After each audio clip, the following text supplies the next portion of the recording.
سليم موظف في شركة اتصالات. الناس اللي حواليه كانوا شايفينه شخص ذكي وبيفهم في كل حاجة. بيصحى كل يوم الساعة 7 الصبح، يروح شغله في ميعاده الساعة 9. روتين يومي ثابت ومفيش أي تغيير. سليم ما كانش مجرد موظف، كان حلقة صغيرة داخل شبكة معلومات بتتحرك بين دول الشرق الأوسط بصمت كامل. بدأ الموضوع بشكل بسيط، مكالمة غريبة جاتله على تليفونه في نص الليل. صوت راجل هادي قال له انت بتبعت ملفات مش المفروض تتبعت اساسا، واحنا محتاجين نعرف ليه. والخط قطع. سليم استغرب وقتها وقال اكيد الرقم غلط. المكالمة دي اتكررت يوميا والخط يقطع، ده غير الرسائل اللي جاتله على تليفونه وفيها معلومات دقيقة عن حياته. والمشكلة الأكبر إن الرقم اللي كان بيظهر له مجهول. سليم بدأ يلاحظ حاجات غريبة في النظام اللي بيشتغل عليه في الشركة. في بيانات بتطلع من غير ما هو يبعتها، كأن حد تاني بيستخدم جهازه. في الشركة مديره مروان لاحظ إنه بقى متوتر. قال له أنت مخبي حاجة يا سليم، شكلك غريب. سليم رد بسرعة لأ طبعا، أكيد ضغط شغل بس. وفي يوم زميلته ليلى قربت منه وقالت له بصوت واطي خلي بالك أنت متراقب.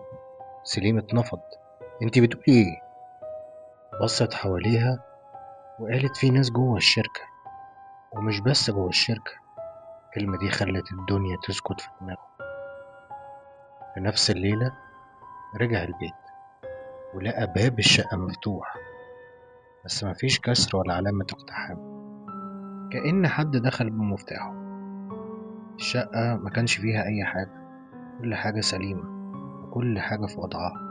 وعلى الترابيزة لقى فلاش ميموري من غير أي رسالة. لما حطها في اللابتوب لقى ملف واحد بس. فتحوه لقى جواه فيديو. في الفيديو كان سليم نفسه قاعد في مكان ما بيكلم حد وبيسلم معلومات عن شبكات اتصالات في دول تانية. سليم وقف فجأة.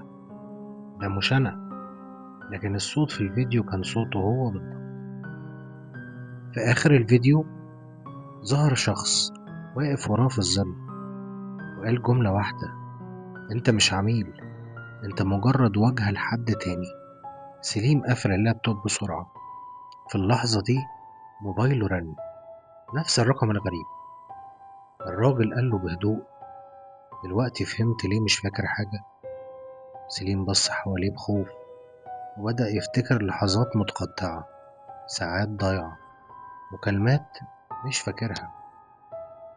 وفي يوم سليم راح المكتب، دخل مروان عليه وقفل الباب وقال له: اللي بيحصل معاك ده مش صدفة. سليم قال بصوت مهزوز: أنا مش فاهم حاجة. مروان في اللحظة دي اداله ملف. الملف محطوط فيه صورة سليم وجنبه الاسم مدار. سليم سأل بصوت مكسور: مدار؟ من مين؟ مروان مردش، بس قال له جملة واحدة بس: انت مش المشكلة يا سليم، المشكلة ان اللي بيستخدمك لسه شغال. مروان اخد الملف من سليم وقفله وقال له بصوت هادي: اقعد يا سليم، لازم تفهم الصورة كاملة. سليم قعد بصعوبة. انا مش فاهم حاجة، انا حتى مش فاكر ايه اللي في الملف ده. مروان بصله لحظة طويلة وبعدين قال: عشان كده انت اخطر من اي عميل. سليم سكت. مروان فتح شاشة قدامه وبدأ يعرض تسجيلات سليم في أماكن مختلفة. سليم بيقابل ناس، سليم بيكتب رموز، سليم بيسلم ملفات، لكن ملامحه في كل تسجيل كانت مختلفة شوية، كأنه نفس الشخص بس مش نفس النسخة. سليم حس بدوخة. ده مونتاج، ده مش أنا. مروان رد: ولا لقطة فيهم متفبركة. سليم سأل بصوت مكسور: وإزاي؟ وأنا مش فاكر أي حاجة من دي. سكت مروان ثانيتين وبعدين قال الجملة اللي كسرت كل حاجة: عشان انت مش بتبقى واعي وقتها. في اللحظة دي دخلت ليلى، بس المرة دي كانت مختلفة، مفيش خوف في عينيها. سليم انفجر: انتوا بتلعبوا بيا؟ انا مش فاهم حاجة. ليلى هزت راسها وقالت له: انت يا سليم عندك حالة نادرة، فقدان ذاكرة انتقائي تحت الضغط، لكن اخطر من كده ان عقلك بيخلق شخصية بديلة شغالة في الخلفية. سليم حس الارض بتلف. ده مستحيل. ليلى قالت بهدوء: مش مستحيل، احنا بنشوفه كل مرة. في اللحظة دي موبايل سليم رن، نفس الرقم الغريب، بس كل مرة كان بيكلمه في البيت، المرة دي كان في المكتب.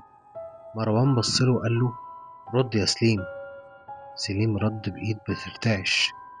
الصوت كان هادي وبيقول: ما تسمعش ليهم. الصوت كمل: هما مش بيحموك، هما بيستخدموا النص التاني منك عشان يزرعوا معلومات جوه الشبكة بدون ما حد يكتشف. سليم حس فجأة بصداع شديد.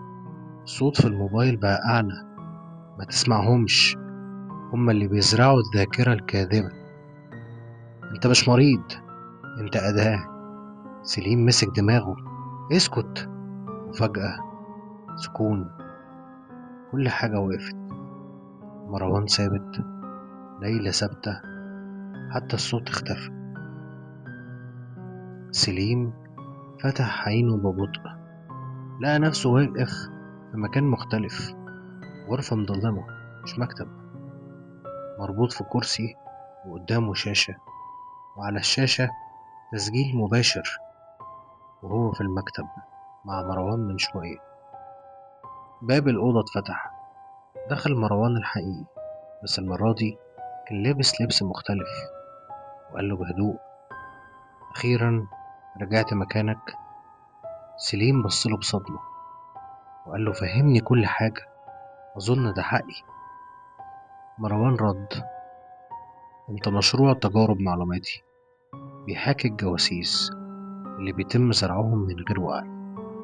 أنت فاكر إنك ضحية، لكن الحقيقة إنك الأساس. سليم صرخ: مشروع إيه؟ قبل ما مروان يرد، الشاشة اللي قدام سليم اشتغلت لوحدها، ظهر فيها نفس الشخص اللي كان نسخته التانية، لكن المرة دي كان قاعد في غرفة قيادة ضخمة مليانة شاشات، وبهدوء قال: مشروع تقسيم الوعي البشري نجح. احنا مش بنسرق جواسيس، احنا بنصنعهم. فجأة كل الشاشات اتقلبت لصور، الصور بدأت تتداخل في بعض. سليم في المكتب، سليم في الشقة، سليم بيتكلم مع مامته، سليم بيبعت تقارير. لكن وسط كل ده ظهر مشهد جديد، مشهد ما كانش اتعرض قبل كده. سليم وهو طفل قاعد في غرفة بيضاء، والناس لابسة بلطو بيكتبوا على الجهاز. واحد منهم بيقول: النسخة رقم 8120 بدأت تستقر. سليم بص لنفسه: ايه ده؟ مروان رد: حياتك بدأت هنا. سليم بدأ يفقد توازنه. يعني ايه؟ مروان بص للشاشة وقال له: انت برنامج اتزرع في اكتر من حياة وهمية في كل حتة في العالم، عشان من خلالك نقدر نتحكم في العالم. سليم بدأ يفوق ويستوعب ان كل اللي كانوا بيحكوه مجرد محاكاة، وان كل الشخصيات اللي قابلها مجرد وجهات جوه نظام اكبر. فجأة سليم بص لجهاز التحكم الرئيسي وداس على زرار. الزرار ده مش بيشغل، الزرار ده بيمسح. في اللحظة دي النظام بدأ يمسح كل النسخ الخاصة بسليم في كل الأنظمة في كل حتة في العالم. واحد ورا التاني، بلا إنذار، بلا نجاة. في اللحظة دي كل شيء بدأ ينهار. الأصل مش بيتقلب، ومهما حصل التأليف عمره ما يبقى أصل.